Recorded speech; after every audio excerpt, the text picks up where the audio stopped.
Here's what's actually happening. Financial institutions and retirement account custodians have quietly been given sweeping new authority. They can now freeze your own funds before you ever get a chance to spend them, and they can do it without you making a single mistake. You don't need to fall for a scam. You don't need to make an error. All it takes is an algorithm or a bank employee behind the counter glancing at a transaction and deciding it seems slightly out of the ordinary. Once that happens, your account can be locked for up to 55 business days. Let that sink in. That's nearly 11 weeks. 11 weeks where your monthly check arrives, but you can't touch it. 11 weeks where automatic bill payments start failing. 11 weeks where the very institution holding your money is legally shielded, while you're the one left standing at the counter with no answers. I want to be completely clear, this isn't a hypothetical, and it isn't coming someday. It's happening today in ordinary bank branches, coast to coast. And the rule behind it was written with one specific demographic in mind: anyone who has crossed the threshold of turning 65. Over the next several minutes, I'm going to break down 5 distinct ways this can happen to you, one at a time, in plain terms. The first can freeze a routine withdrawal you're fully entitled to make. The second can turn an innocent deposit, say proceeds from selling a car, into something flagged as suspicious. The third gets triggered the instant you try to send money to help out a grandchild. The fourth involves how your neighborhood bank branch has quietly transformed, making it harder than ever to simply walk in and withdraw your own cash. And the fifth, the one that blindsides even the most careful, responsible retirees, has nothing to do with behavior at all. It's simply a number. It's your age. Stick with me through to the end, because that fifth reason explains why so many honest, careful people are suddenly getting caught in this net through no fault of their own. And at the end, I'll walk you through one simple, completely free step that can be the difference between an 11-week nightmare and a 5-minute phone call. It takes about 2 minutes to set up, and almost nobody over 65 has bothered to do it. It might be the most valuable 2 minutes you spend all year, so don't click away before you get there. Before we go further, let's clear up the biggest misconception.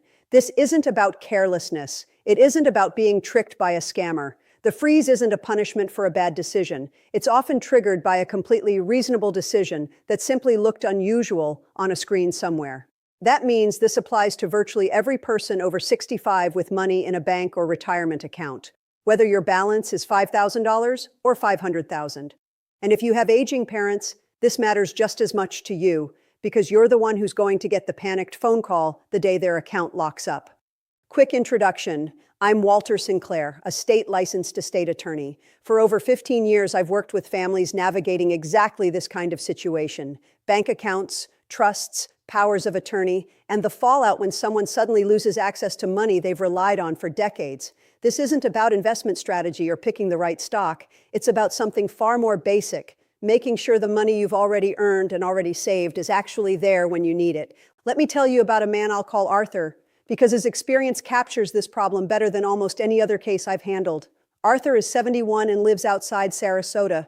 His wife passed away just over a year ago, and eventually he decided it was time to sell her old truck, which had been sitting untouched in the garage. A neighbor bought it for $16,500. Arthur did exactly what a responsible person should do. He deposited the check at the same bank branch he'd used for nearly 3 decades.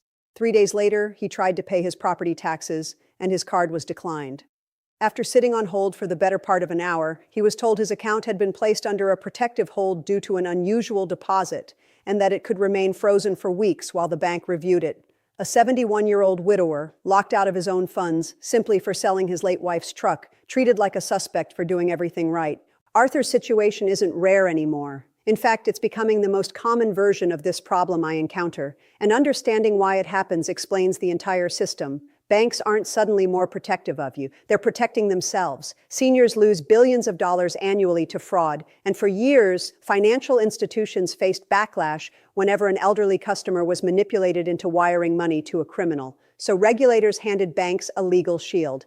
If they suspect an older client is being exploited, they can freeze the account without fear of being sued. Think about what that incentive creates. Give any organization full legal cover for freezing money and none for releasing it. And the safest move becomes obvious. Freeze first, ask questions later. There's no accountability for the 71-year-old widower who can't pay his taxes. The system is built to reward hesitation, and hesitation isn't on your side. Now let's walk through the 5 ways this unfolds, saving the age-related trigger for last, because once you understand it, everything else falls into place. The first is a hold on a withdrawal. If your balance has stayed relatively stable for years and then you suddenly move a significant portion of it, that single action is one of the most common triggers. It doesn't matter that it's your money or that you have a perfectly legitimate reason. The algorithm reacts purely to size and suddenness. That's precisely what happened to Arthur, a quiet account for years, then a sudden $16,500 deposit, and the system reacted instantly. The second is a deposit that looks like the wrong kind of money. This might be proceeds from a car sale, a reimbursement from a relative, or an insurance payout. Most people remember the old $10,000 reporting threshold, and it still exists. But here's what catches retirees off guard. Banks now monitor amounts well below that figure, watching especially for patterns. If you split a large sum into smaller deposits, even for entirely innocent reasons, the system can flag it as structuring, a term regulators treat seriously. So the very instinct that feels responsible, breaking a large sum into tidier, smaller pieces, can actually be one of the fastest ways to trigger scrutiny. The third involves money moving toward a new recipient. Maybe you're wiring funds to help a grandchild with tuition, adding a name to a bill, or sending money to a relative who isn't already listed on your account. Because the system is designed to catch strangers draining a senior's savings, anything resembling money flowing to a new person gets extra scrutiny. That means a heartfelt gift to your grandchild can look almost identical to a computer to fraud in progress.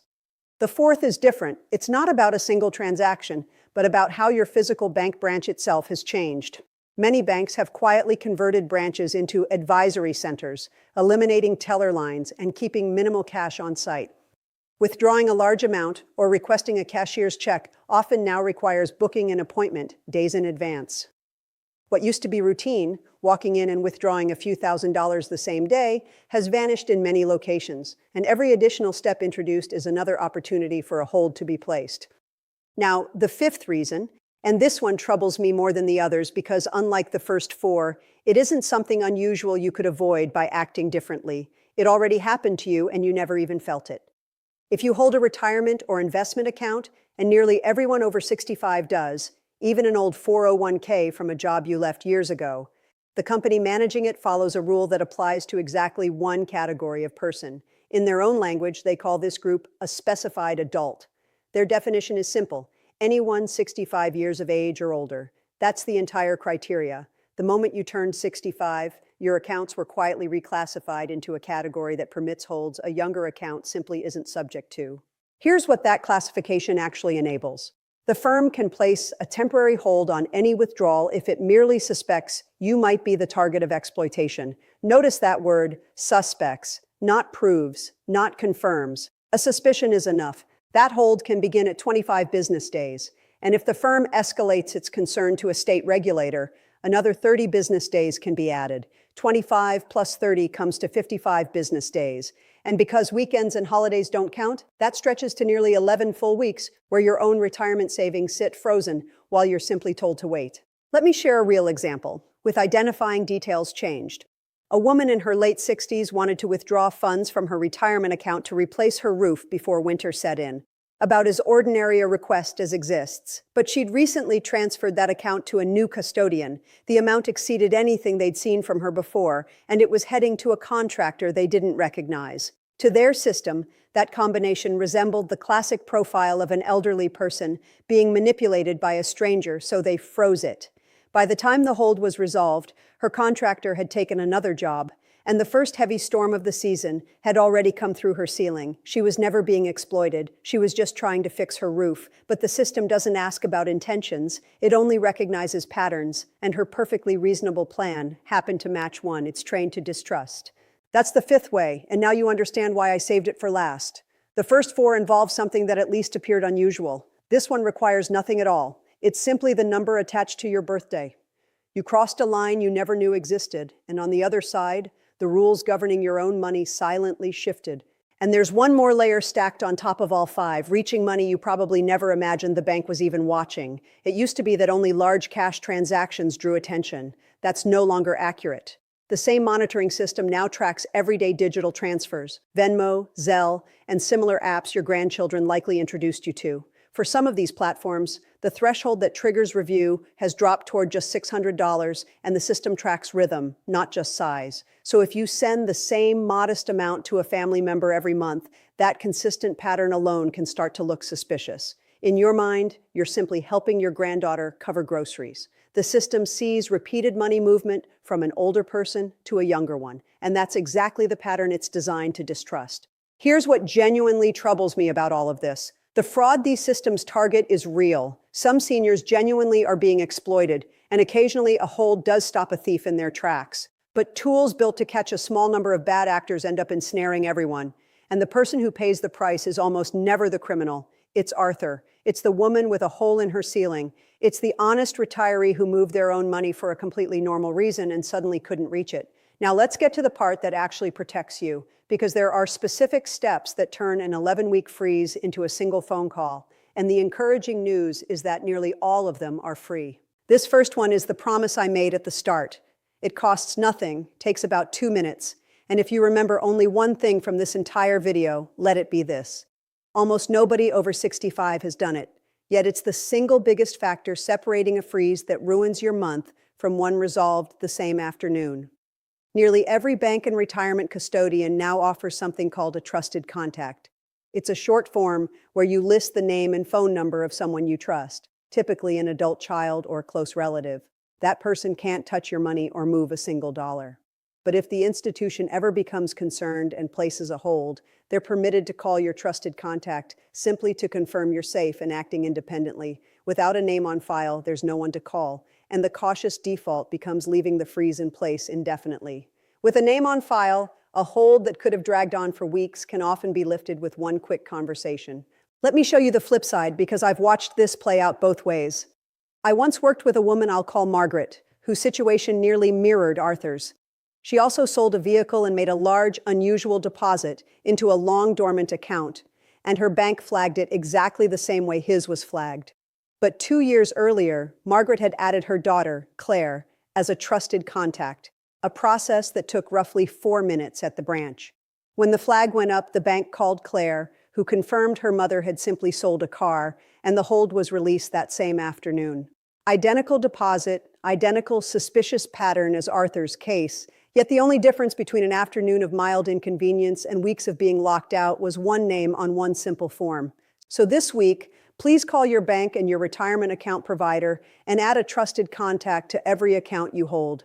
It's the cheapest insurance you'll ever purchase because it costs absolutely nothing. The second step is giving your bank advance notice before any large or unusual transaction.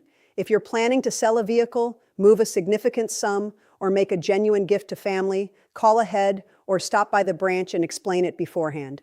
The instant you explain something before it happens, you stop looking like an anomaly on a screen and become the customer who gave context. The same deposit that froze Arthur's account often clears without issue simply because someone mentioned it in advance. Arthur didn't do anything wrong. He just did it quietly, and quiet is precisely what triggers the system. The third step is establishing a durable power of attorney for your finances, and this is where legal guidance becomes essential. A properly drafted power of attorney names someone you trust to act on your accounts if you're ever unable to do so yourself. If a freeze drags on or illness makes it difficult to spend hours on the phone fighting it, that named person can step in and handle the institution directly. Without this document in place, even a spouse or adult child can be told they have no legal standing to even discuss the account, leaving the freeze in place while everyone feels powerless. This document needs to be drafted correctly in a format the institution will actually accept, which is exactly why it's worth doing properly rather than downloading a generic template and hoping for the best. The fourth step is spreading your money across more than one institution. If every dollar sits in a single account, one freeze can cut off everything simultaneously. Rent, groceries, medication, gone in an instant. But if your funds are divided between two separate banks, a hold at one still leaves you able to function while you resolve it. A single frozen account should never be able to hold your entire life hostage. The fifth step is keeping dormant accounts active. If you have an old account you rarely touch, log in occasionally, or make a small transaction once or twice a year. Regular activity doesn't set off alarms. An account that's been dormant for years and then suddenly shows a large movement looks exactly like the pattern these systems are trained to catch. And the sixth step, one almost nobody connects to this issue, sits right at the center of my practice. Review who's actually listed on every one of your accounts, not just ownership, but beneficiaries and authorized names. Most people set these up decades ago and never revisit them. When a freeze occurs, the institution relies on exactly these records to determine who's even permitted to discuss your account. If a spouse has passed or a child has relocated, the one person who could help you may appear to the bank as a complete stranger. Spend an afternoon confirming that your beneficiaries, titling, and trusted contact all reflect the people currently in your life. When those records are current, a frozen account has someone the bank is willing to talk to. When they're outdated, the freeze simply sits there. Now, if this has already happened to you or happens next week, here's exactly what to do in the first 48 hours, because those first 2 days genuinely determine how long you stay locked out. First, don't argue with the teller or phone representative. They didn't make the decision and can't reverse it. Stay calm and ask a specific question. Which department placed the hold and how can you contact them directly? The freeze originates from a fraud or compliance office behind the scenes, not the front counter, and that's the office you need to reach. Second, request the reason and expected duration of the hold in writing. You're entitled to know how long it's supposed to last and what's required to lift it, and putting it in writing creates a documented deadline. Third, make it easy for them to say yes. This entire system runs on institutional fear of blame if you really are being exploited, so hand them proof that you're not. Provide your trusted contacts information. Bring a family member who can confirm you're acting independently. And if the amount is substantial, a brief letter from an attorney confirming your sound judgment can move things faster than weeks of phone calls. You're not begging for your money, you're removing their justification for withholding it. Fourth, if the hold extends past the promised date, escalate. Every state has a regulatory office overseeing banks and a separate one for investment firms. A complaint filed there often prompts a response within days because that's the very office the institution answers to. You don't have to accept 11 weeks just because the rule permits it. And throughout every step, keep a written log, the date of each call, the name of each representative, and exactly what they told you, including any promised resolution date. It feels tedious, but a calm, dated record turns a vague complaint into a documented case built on their own broken promises. Institutions move noticeably faster once they realize you're keeping records. Let me leave you with this. None of this makes your bank the villain, and the fraud these rules target is genuinely real. But the rule exists, the shield is in place, and the only question that matters now is whether you prepare in advance so that if a freeze ever comes, it lasts one phone call instead of 11 weeks.